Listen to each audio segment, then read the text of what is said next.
నమస్తే TV triple 9 news కి స్వాగతం. ముందుగా బులెటిన్ లో హెడ్లైన్స్. బైడెన్ క్యాన్సర్ నిర్ధారణ ఆలస్యంపై ట్రంప్ ప్రశ్నలు. ఇది దేశ భద్రతకు సంబంధించిన అంశమన్న ట్రంప్.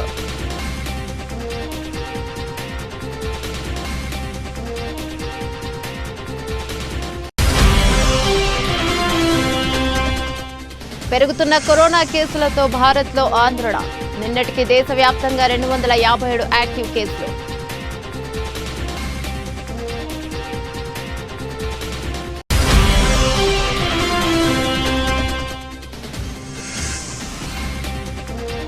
ఏపీ సీఎం చంద్రబాబు కీలక ప్రకటన.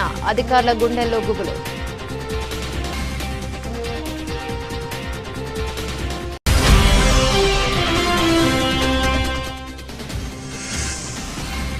నిరుపేదలకు ఇంటి జాగా ఇవ్వలేం. మరో హామీపై చేతులెత్తేసిన ముఖ్యమంత్రి రేవంత్ రెడ్డి.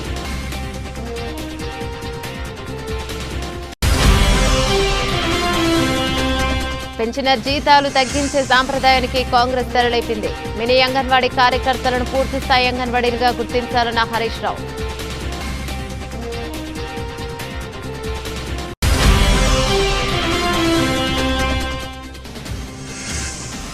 కాళేశ్వరం దర్యాప్తులో మలుపు. మాజీ సీఎం కేసీఆర్ విచారణకు రంగం సిద్ధం.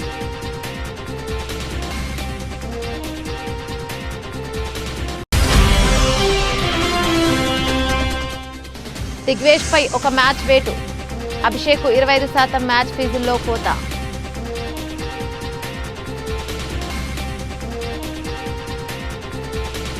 డీటెయిల్స్ చూస్తే అమెరికా మాజీ అధ్యక్షుడు జో బైడెన్ కు ప్రోస్టేట్ క్యాన్సర్ సోకినట్లు వెల్లడైన విషయం తెలిసిందే. అయితే ఈ రోగ నిర్ధారణ విషయాన్ని ఆలస్యంగా బయటపెట్టడంపై అధ్యక్షుడు డొనాల్డ్ ట్రంప్ పలు కీలక ప్రశ్నలు లేవనెత్తారు. బైడెన్ ఆరోగ్యం గురించి ప్రజలకు వాస్తవాలు తెలియాల్సిన అవసరం ఉందని ఆయన అభిప్రాయపడ్డారు. జో బైడెన్ కు ప్రోస్టేట్ క్యాన్సర్ ఉన్నట్లు ఆయన కార్యాలయం ఆదివారం అధికారికంగా ప్రకటించింది. గ్లేసన్ స్కోరింగ్ విధానంలో ఆయన క్యాన్సర్ తీవ్రతను అంచనా వేయగా స్కోర్ 9గా నిర్ధారణ అయినట్లు తెలిపారు. ఈ స్కోర్ క్యాన్సర్ వేగంగా వ్యాపించే అవకాశాన్ని సూచిస్తుంది. పరిణామాలపై డొనాల్డ్ ట్రంప్ మాట్లాడుతూ ఆశ్చర్యం వ్యక్తం చేశారు. బైడెన్ కు క్యాన్సర్ సోకిందన్న విషయం ఎన్ని రోజుల తర్వాత తెలియడం నాకు చాలా ఆశ్చర్యం కలిగిస్తోంది.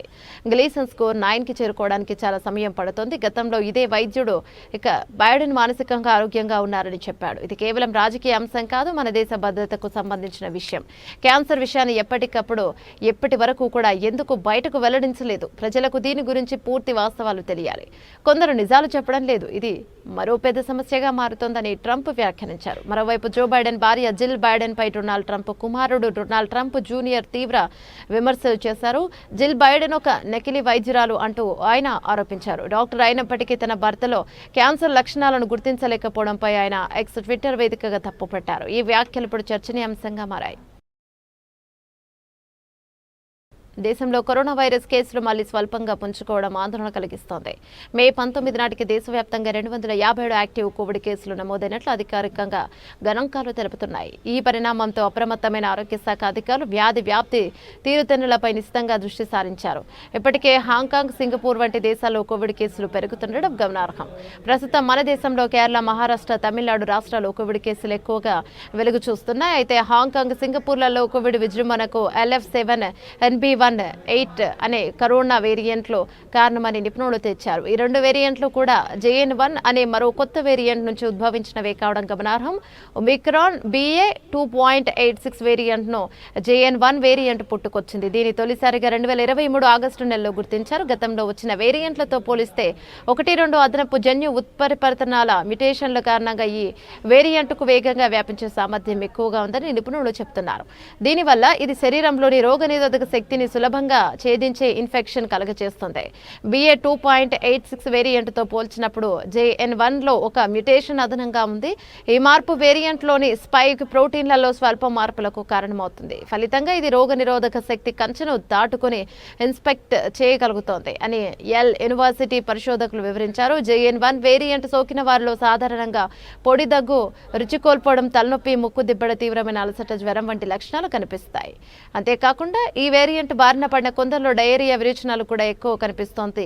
అయితే ప్రస్తుతం భారత్లో పరిస్థితి నిలకడగానే ఉందని అధికారులు స్పష్టం చేస్తున్నారు. నిన్న director general of health services నేతృత్వంలో కోవిడ్ పరిస్థితిని సమీక్షించేందుకు ఉన్నత స్థాయి అత్యవసర సమావేశం జరిగింది. సమావేశంలో వెల్లడైన వివరాల ప్రకారం నమోదవుతున్న కేసులు వ్యాధి లక్షణాలు చాలా వరకు ఓ మోస్తరుగానే ఉన్నాయని, బాధితులు ఆసుపత్రిలో చేర్పించాల్సిన తీవ్రత లేని విశ్వసనీయ వర్గాలు తెలియజేస్తున్నాయి. అయినప్పటికీ ప్రజలు అప్రమత్తంగా ఉండాలని, కోవిడ్ నిబంధనలు పాటించాలని అధికారులు సూచిస్తున్నారు. ఆంధ్రప్రదేశ్ ముఖ్యమంత్రి చంద్రబాబు నాయుడు కీలక ప్రకటన చేశారు. జూన్ 12 తర్వాత ఎప్పుడైనా ఆకస్మిక తనిఖీలు ప్రారంభిస్తున్నట్లు తెలిపారు. ప్రజలకు అందుతున్న రేషన్, దీపం, ఏపీఎస్ఆర్టీసీ పంచాయతీ సేవలపై వెల్లడైన ప్రజాభిప్రాయాలను పరిశీలించిన సీఎం చంద్రబాబు నిన్న ప్రభుత్వ ప్రధాన కార్యదర్శి విజయానంద్, సీఎంఓ కార్యదర్శులతో సమీక్షించారు. కూటమి ప్రభుత్వం ఏర్పాటై ఏడాది కావస్తుందని, అన్ని శాఖల్లో ప్రభుత్వ పనితీరు, ప్రజా సేవల విషయంలో పూర్తిస్థాయి సంతృప్తి కనిపించారని సీఎం అన్నారు. కొన్ని శాఖల్లో మార్పు వచ్చిందని, అయితే ఆర్టీసీ వంటి చోట్ల ఇంకా సేవల్లో నాణ్యత పెరగాల్సి ఉందని సీఎం అన్నారు. దీపం 2 పథకం ద్వారా లబ్ధిదారులకు ఏడాదికి ఇచ్చే 3 సిలిండర్ల సబ్సిడీ మొత్తాన్ని ఒకేసారి ముందుగానే లబ్ధిదారుల ఖాతాల్లో జమ చేస్తామని సీఎం అన్నారు. లబ్ధిదారులు తమకు కావలసినప్పుడు దీపం పథకం కింద సిలిండర్ పొందవచ్చు. అయితే వారికి 3 సిలిండర్లకు ఇచ్చే మొత్తాన్ని ప్రభుత్వం ముందుగానే చెల్లిస్తుందన్నారు. రేషన్ సరుకుల పంపిణీపై అభిప్రాయాలు పరిశీలిస్తే మీరు ఈ నెల రేషన్ సరుకులు తీసుకున్నారా అని ప్రశ్నించగా 74% మంది అవునని, వాటి నాణ్యత ఎలా ఉంది అంటే బాగుందని 76% మంది చెప్పారన్నారు. రేషన్ పంపిణీలో నాణ్యతపై ప్రజల సంతృప్తిలో పశ్చిమ గోదావరి జిల్లా ప్రథమ స్థానంలో ఉందని చెప్పారు. అదేవిధంగా గ్యాస్ డెలివరీ సమయంలో డబ్బులు డిమాండ్ చేస్తున్నారా అనే అంశంలో 62% మంది లేదని, పలు చోట్ల ఈ విషయంలో సమస్య ఉందని చెప్పారన్నారు. ఆర్టీసీ సేవల విషయంలో ప్రయాణికుల నుంచి ఆశించిన స్థాయిలో సంతృప్తి వ్యక్తం కాలేదని, ఈ విషయంలో అధికారులు మరింత ప్రభావవంతంగా పనిచేయాలని సీఎం ఆదేశించారు. బస్టాండ్లో త్రాగునీటి సౌకర్యం, టాయిలెట్ల నిర్వహణ విషయంలో ప్రయాణికుల నుంచి అసంతృప్తి వస్తోందని, దీన్ని సరిచేసుకోవాలని సీఎం సూచించారు. త్రాగునీటిపై 44%, టాయిలెట్లపై 55% మంది సంతృప్తి వ్యక్తం చేశారన్నారు. ఇక పంచాయతీ సేవల విషయానికి వచ్చేసరికి ఇంటి నుంచి చెత్త సేకరణ జరుగుతోందా అనే ప్రశ్నకు 60% మంది అవునని చెప్పారని, గతంలో పోల్చుకుంటే గ్రామీణ ప్రాంతాల్లో చెత్త సేకరణ మెరుగైందని సీఎం అన్నారు. రానున్న రోజుల్లో డ్వాక్రా మహిళలకు తడి చెత్త నిర్వహణ బాధ్యత అప్పగించి కంపోస్టు తయారీ చేపడతామని సీఎం తెలిపారు. ప్రభుత్వ సేవల్లో డేటా అనలిస్టిక్స్ కీలకమని సీఎం అన్నారు. డేటా ఆధారంగా ఆయా ప్రభుత్వ శాఖలు తమ పనితీరును క్షేత్రస్థాయి నుంచి పరిశీలించుకునేందుకు అవకాశం ఉంటుందన్నారు. ప్రజల నుంచి వచ్చే ఫీడ్బ్యాక్ ను సమర్థవంతంగా విశ్లేషిస్తే ప్రభుత్వ మార్పుల్లో అనూహ్య మార్పులు తేవచ్చన్నారు. ఒక ప్రభుత్వ పథకం లేదా కార్యక్రమంపై ప్రజల్లో అసంతృప్తి వ్యక్తమవుతున్న సందర్భంలో వాటిని కారణాలను తెలుసుకుని దానికి అనుగుణంగా అధికారులు, ఉద్యోగులు పనిచేయాలన్నారు. ప్రతి శాఖలో ఉన్న అధికారులు ఆయా శాఖలపై వచ్చే డేటాపై అనలిటిక్స్ ద్వారా సేవలను మెరుగుపరచాలని సీఎం సూచించారు. ఇదంతా బాగానే ఉన్న జూన్ 12 నుంచి ఆకస్మిక తనిఖీలు చేయనున్నట్లు సీఎం ప్రకటించడంతో అధికారుల గుండెల్లో ఇప్పటి నుంచే గుబులు రేగుతోందని అంటున్నారు. ముఖ్యమంత్రి ఆకస్మిక పర్యటనలకు వచ్చిన సమయంలో ప్రజలు నేరుగా అధికారులపై ఫిర్యాదు చేసే అవకాశాలు ఉండటంతో వారి భయాందోళనలు వ్యక్తమవుతున్నాయి.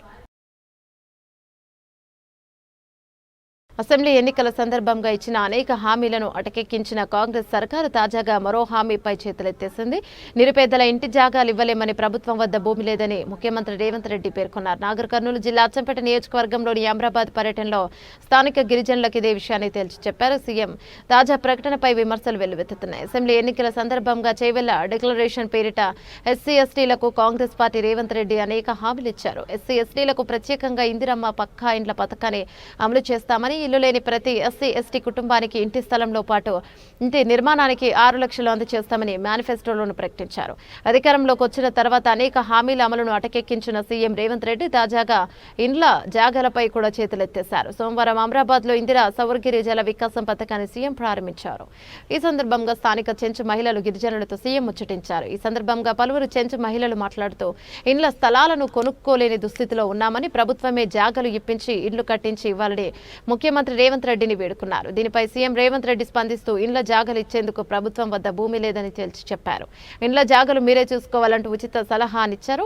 ముఖ్యమంత్రి సమాధానంతో చెంచు మహిళలు అవాక్కయ్యారు. అటు తర్వాత చెంచుల వరకు ప్రత్యేకంగా ఏదైనా పథకం ఏర్పాటు చేసి ఇండ్ల జాగాలు ఇచ్చే విషయం ఆలోచించాలని మంత్రి సీతక్కకు సూచించారు. ఇండ్ల జాగాలు కావాలంటే సీతక్కనే అడగాలని చెంచు మహిళలకు చెప్పారు.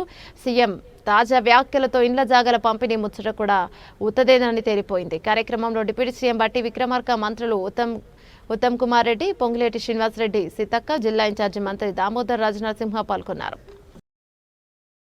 మినీ అంగన్వాడీ కార్యకర్తలను పూర్తిస్థాయి అంగన్వాడీలుగా గుర్తించి వారికి పెంచిన వేతనాలను తక్షణం చెల్లించాలని బీఆర్ఎస్ ఎమ్మెల్యే మాజీ మంత్రి హరీష్ రావు డిమాండ్ చేశారు. ఈ విషయంలో కాంగ్రెస్ ప్రభుత్వం తీవ్ర నిర్లక్ష్యం వహిస్తోందని బీఆర్ఎస్ హయాంలో ఇచ్చిన జీవోను కాపీ కొట్టి ప్రచారం చేసుకోవడం మినహా వారికి చేసిందేమీ లేదని ఆయన తీవ్రస్థాయిలో విమర్శించారు.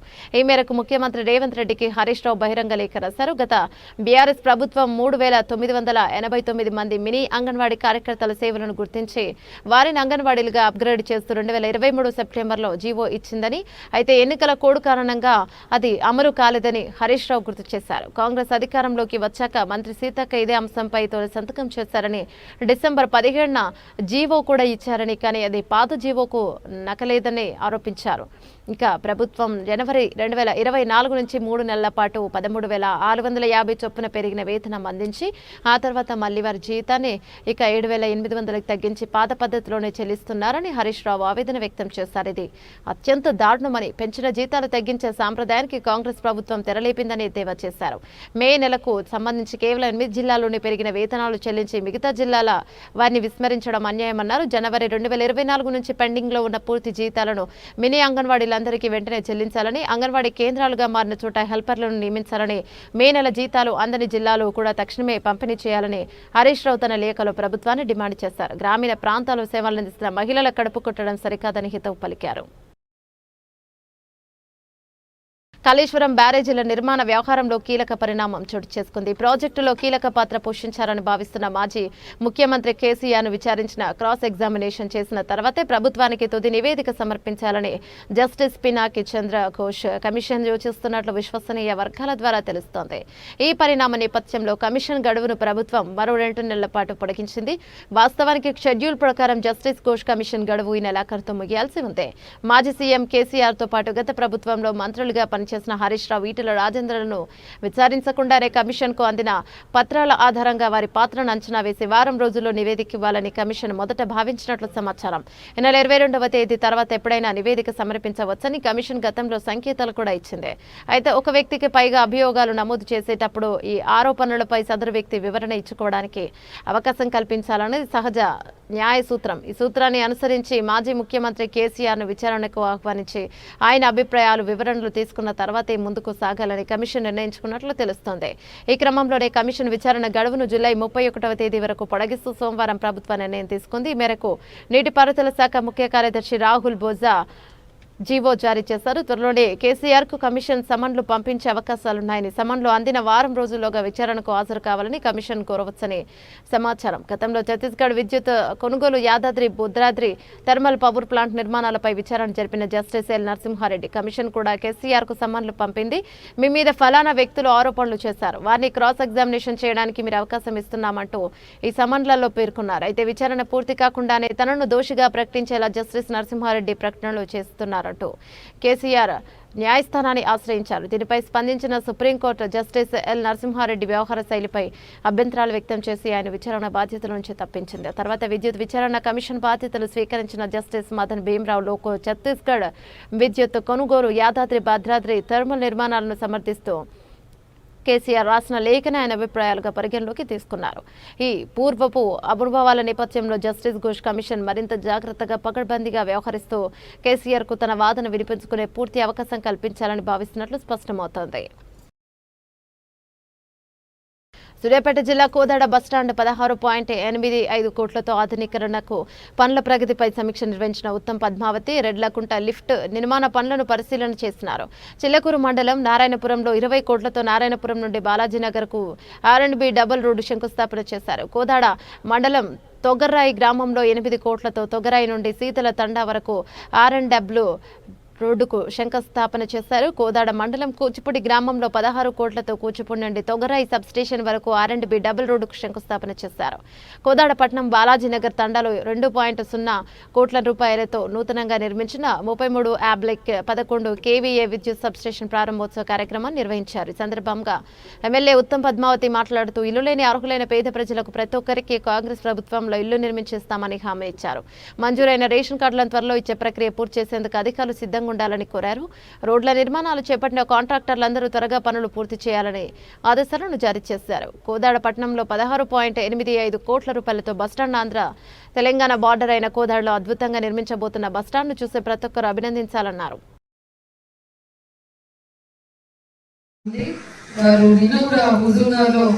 నిద్ర చేయడానికి పొద్దున ఇవన్నీ ప్రోగ్రామ్ చేద్దాం అనుకున్నాం. కానీ మన ముఖ్యమంత్రి గారు వాటిని చాలా లేట్ అయ్యాక ఫోన్ చేసి వారి సొంత కాన్స్టిట్యున్సీలోనే వారు నిర్వహించే ప్రోగ్రామ్ కి సార్ ఉండాలి తప్పగా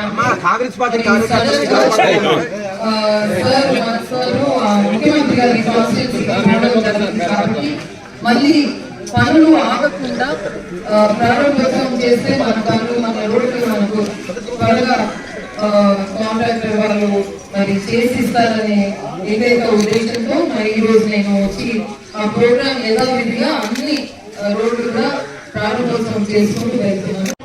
మన నియోజకవర్గంలో మరి ఒక్క రోడ్డు ఇప్పుడే కూచిపూడి నగర్రాయి రోడ్డు కూడా 12 కోట్లు తెచ్చి అక్కడ వేస్తున్నాం. ఇక్కడ 8 కోట్లు. మరి మీరందరూ కూడా వెయిట్ చేసి మరి సన్న బియ్యం కూడా మన ప్రియతమ నాయకుడు మీ అందరికి ఇస్తున్నారు. మీరందరూ తీసుకుంటున్నారని నేను అనుకుంటున్నాను. అందరు హ్యాపీగా ఉన్నారా? అందరు ఫోన్ చేసుకుంటున్నారా? ఈ రోజు యాక్చువల్లీ ఉత్తమ్ కుమార్ రెడ్డి గారు వస్తా అనుకున్నారు.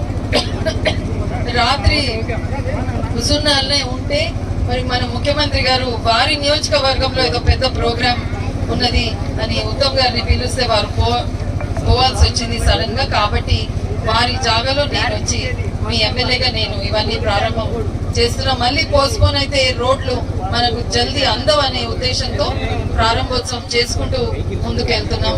మరి మొన్న ఇండ్ల విషయం వచ్చింది. నేను అందరినీ లేని వారిని అందరినీ కూడా పేర్లు తీసుకుంటున్నాం. ఎవరు భయపడొద్దు. ఇండ్లు పేర్లు వచ్చినాయి రాలేదు అని కాదు. ఇది ఓన్లీ వెరిఫికేషన్. అంటే మీకు ఎవరికైతే ఇండ్లు ఉందా లేదా, సొంత జాగా ఉందా లేదా, ఇది కనుక్కోనికే పేర్లందరూ మన ప్రభుత్వ అధికారులు అందరూ తిరుగుతున్నారు. తర్వాత అదంతా ప్రక్రియ పూర్తయినాక మళ్ళీ మనము ఇండ్లు ఎవరెవరికి లేదు ఏందని కూర్చొని మనం గ్రామ సభ పెట్టుకుని చేసుకుందాం. ఓకేమ్మా? జై హింద్. దేశం కోసం త్యాగాలు చేస్తున్న సైనికులకు వందనం. వారికి బాసటగా నిలుద్దాం. ప్రధాని మోదీకి అండగా నిలుద్దామని ఎంపీ రఘునందన్ రావు అన్నారు. పాకిస్తాన్లోని ఉగ్ర స్థావరాల ధ్వంసమే లక్ష్యంగా భారత త్రివిధ దళాలు చేపట్టిన ఆపరేషన్ సింధూర్ విజయవంతాన్ని పురస్కరించుకుని సైనికులకు సంఘీభావంగా సిద్దిపేట జిల్లా కేంద్రంలోని తిరంగా యాత్రను నిర్వహించారు. స్థానిక వెంకటేశ్వర దేవాలయం నుంచి లాల్ కమాన్ వరకు తిరంగా ర్యాలీ నిర్వహించారు. సందర్భంగా ఎంపీ మాట్లాడుతూ దేశ ఔన్నత్యాన్ని కాపాడుకోవడానికి ఎంతటి త్యాగానికైనా సిద్ధంగా ఉన్నామని సంకేతాన్ని మన సైనికులు ప్రపంచ దేశాలకు తెలిపారన్నారు. భారత సైన్యానికి సంఘీభావంగా సైన్యం బార్డర్ మీద ఎన్ని గంటలు వెళ్తుందో మీకు తెలుసు. కనీసం మంచు కురుస్తున్నా, పక్కన బాంబులు వెళ్తున్నా కదలకుండా ఇటాలీలో ఉన్న మనం అందరం కూడా ఈ దేశం కోసం కంటం ఎంచుకొని శోషిస్తున్న మనం అందరం కూడా వాళ్ళు రోజు 28 గంటలు డ్యూటీ చేస్తారు. మనం 80 నిమిషాలు కూడా నిలబడలేకపోతా ఉన్నాం. గట్టిగా నిలబడుతుంది. పక్కన కోరుకునే ఓటర్లు ఛాయలు తర్వాత ప్రధాని నరేంద్ర మోడీ గారికి సంఘీభావంగా ఇక్కడికి వచ్చినాం. ఎట్లుండాలి? అంత కోట్ల రోజులు వలిగిపోయేంత ఆవేశంగా ఈ ర్యాలీ ముందుకు సాగింది. డ్రోన్లు తీసుకొచ్చి మన జనాలను చంపుతామని, మన సైనిక స్థావరాన్ని కూల్చుతామని కొంతమంది ముస్లింలు ప్రయత్నం చేస్తే దాటిని ఆ బార్డర్ డ్రోన్లు ఎక్కడికక్కడ కకావికలం చేసినాం.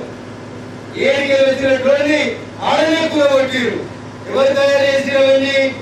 10 ఏళ్లలో ఈ దేశం స్వయం సమృద్ధి చెందాలని, నా దేశం ఎవరి మీద ఆధారపడతాని, దేనికైనా గుండు సూది దగ్గర నుంచి మొదలుకుంటే ఫిరంగి దాకా ప్రతిదీ గంట మీద తయారు కావాలని make in India Narendra Modi అంటే కొన్ని కుక్కలు మొలిగినాయి. ఈ దేశంలో ఏం తయారైతాయి? అన్ని చైనాకి వస్తాయని మొలిగింది. చైనా విమానాలని కూల్చినవా కూల్చలేదా? ఎక్కువ కూలిందా లేదా? ఎవరు గట్టిగా నిలబడ్డారు? మనం నిలబడ్డాం. నరేంద్ర మోడీ గారి నాయకత్వం నిలబడింది. మేక్ ఇన్ ఇండియా తయారైంది. ఇంకా గర్వంగా చెప్పాలంటే మరి భాగ్యనగరంలో సైంటిస్టులు తయారు చేసినటువంటి క్షిపణులు పాకిస్తాన్, చైనా ఇంకా ఇతర దేశాల నుంచి క్షిపణులని ఎక్కడికక్కడ ఊరిస్తుంటే రేవంత్ రెడ్డి ఎన్నడూ మహిళలకు కోటీశ్వరులను చేస్తాడు. ఒకసారి నమ్మి మోసపోయింది చాలు. రేవంత్ రెడ్డిని నమ్మి ఇంకెవరు ఓటు వేయరు. కేసీఆర్ సన్నబియ్యం ఇస్తే ఇక సగం నూకలు సగబియ్యం ఇస్తున్నది కాంగ్రెస్ ప్రభుత్వం అని మండిపడుతున్నారు మహిళలు. కొత్త పింఛన్ అని పెట్టినాం, ఆ కొత్త పింఛన్ ఇస్తలేడు. వీడికి 2 సార్లు పెట్టినాం, 2 సార్లు ఇస్తలేడు. అవి అత్తలేదు. మహిళలు కోటేశ్వరాలు చేస్తాడు. వాడేనాడు చేస్తాడు బిడ్డ, ఇంకా ఉన్నది లేదు గుంజుకొని తింటాడు.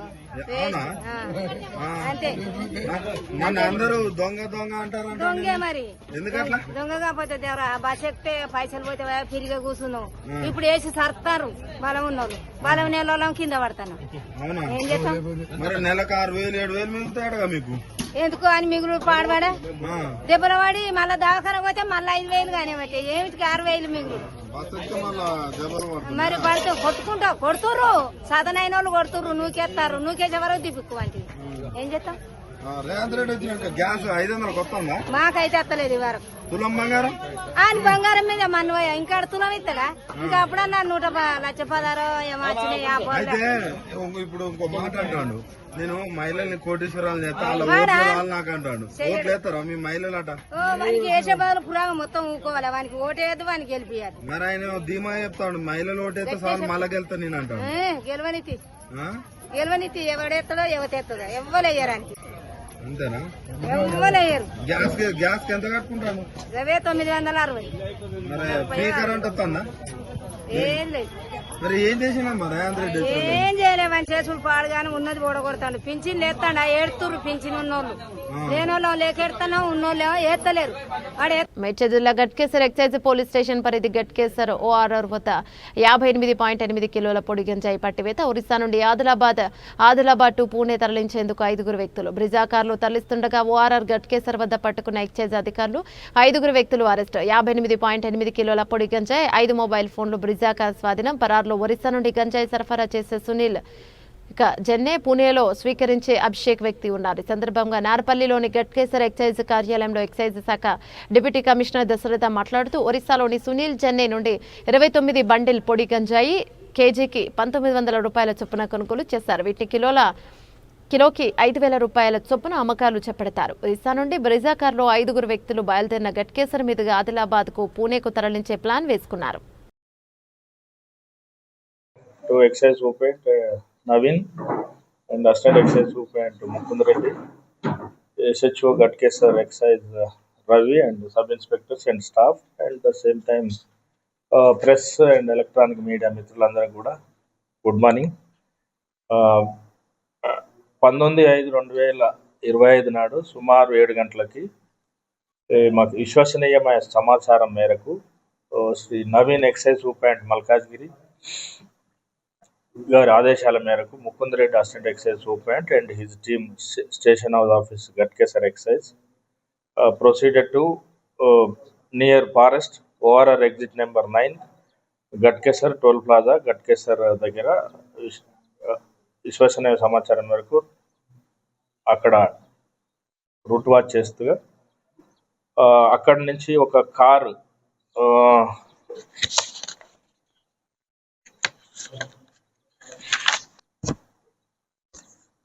వెహికల్ నెంబర్ KA 39M2162 గల బ్రెజా కార్ ను వీళ్ళు ఆపి చెక్ చేయగా అనుమానాస్పదంగా విశ్వసనీయ సమాచారం కూడా ఉండడము చెక్ చేయగా అందులో ఒక 5 వ్యక్తులు ఉన్నారు.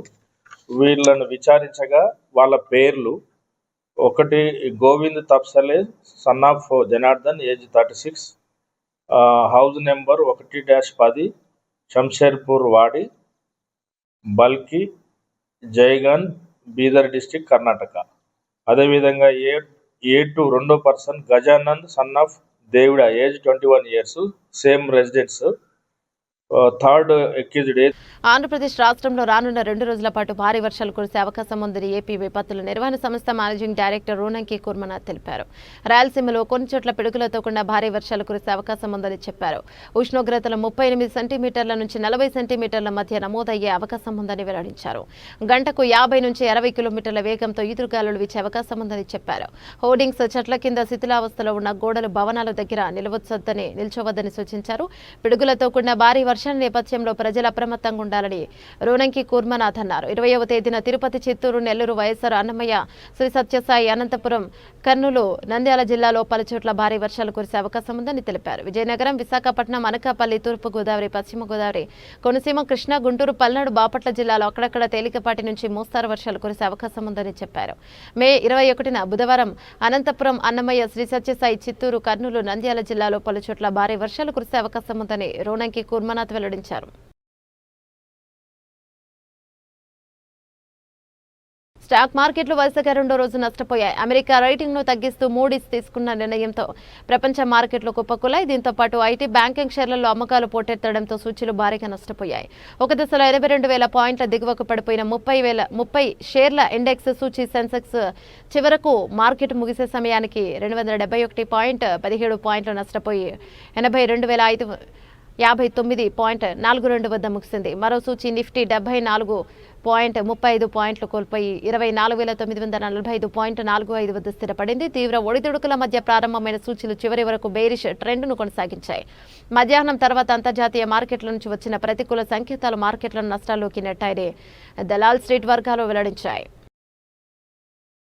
ఐపీఎల్ 2025లో Lucknow bowler Digvesh Rathi Hyderabad Sunrisers batter Abhishek శర్మకు జరిమానా పడింది. సోమవారం జరిగిన మ్యాచ్లో ఆ ఇద్దరు వాగ్వాదానికి దిగారు. అభిషేక్ అవుట్ అయిన సమయంలో దిగ్వేష్ తమ సిగ్నేచర్ స్టైల్ సెండ్ ఆఫ్ ఇచ్చాడు. ఆ టైంలో అభిషేక్, దిగ్వేష్ మధ్య వాగ్వాదం జరిగింది. అంపైర్లో ఫీల్డర్ ఆ ఇద్దరిని వేరు చేశారు. అయితే దిగ్వేష్ పై 50% మ్యాచ్ ఫీజుల్లో కోత విధిస్తున్నట్లు ఐపీఎల్ తన ప్రకటనలో పేర్కొంది. ఆర్టికల్ 2.5 కింద ఈ సీజన్లో మూడవసారి లెవెల్ 1 నేరానికి పాల్పడినట్లు ఐపీఎల్ తెలిపింది. ఇప్పటి వరకు అతను 2 డిమెరిట్ పాయింట్లు కూడగట్టుకున్నట్లు, దీంతో అతనిపై ఒక మ్యాచ్ వేటు పడినట్లు ఒక ప్రకటనలో వెల్లడించారు. ఒక మ్యాచ్ వేటు వల్ల స్పిన్నర్ దిగ్వేష్ అహ్మదాబాద్లో మే 22వ తేదీన గుజరాత్ టైటాన్స్తో జరగనున్న మ్యాచ్కు దూరం కానున్నాడు. ఇక సన్ రైజర్స్ బ్యాటర్ అభిషేక్ శర్మకు మ్యాచ్ ఫీజులో 25% కోత విధించారు.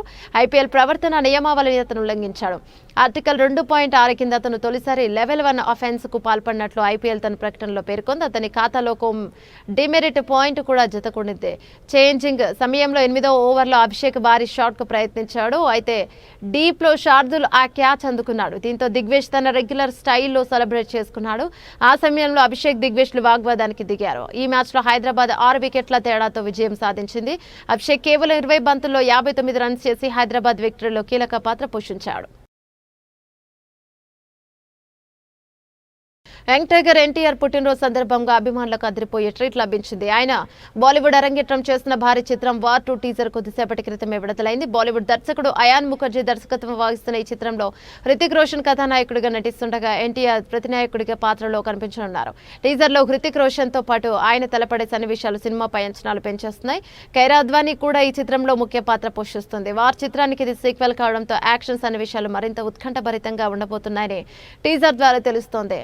RRతో అంతర్జాతీయ స్థాయిలో గుర్తింపు పొందిన ఎన్టీఆర్ వార్ 2తో బాలీవుడ్తో ఎలాంటి సంచలనం సృష్టిస్తారో చూడడానికి అభిమానులు ఎంత ఆసక్తిగా చూస్తున్నారు. ఈ సినిమా ఆగస్టు 14, 2025న ప్రపంచవ్యాప్తంగా విడుదల కానుంది. బులెటిన్ ముగించే ముందు హెడ్లైన్స్ మరోసారి. బైడెన్ క్యాన్సర్ నిర్ధారణ ఆలస్యంపై ట్రంప్ ప్రశ్నలు. ఇది దేశ భద్రతకు సంబంధించిన అంశమన్న ట్రంప్.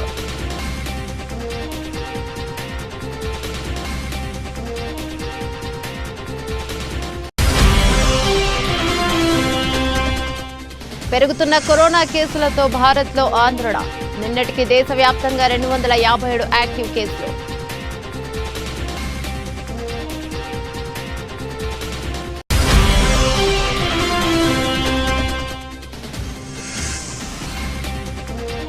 ఏపీ సీఎం చంద్రబాబు కీలక ప్రకటన. అధికారుల గుండెల్లో గుబులు.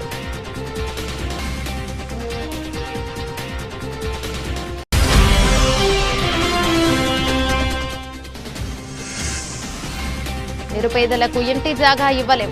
మరో హామీపై చేతులెత్తేసిన ముఖ్యమంత్రి రేవంత్ రెడ్డి.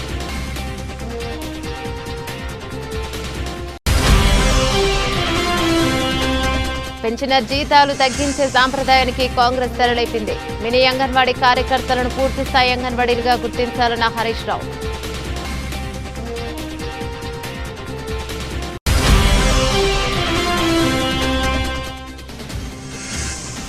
కాళేశ్వరం దర్యాప్తులో మలుపు. మాజీ సీఎం కేసీఆర్ విచారణకు రంగం సిద్ధం.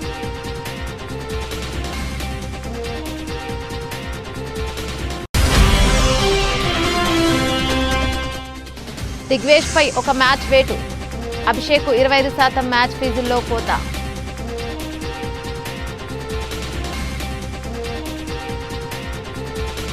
మరో బులెటిన్లో మళ్ళీ కలుద్దాం. అంతవరకు సెలవు. నమస్తే.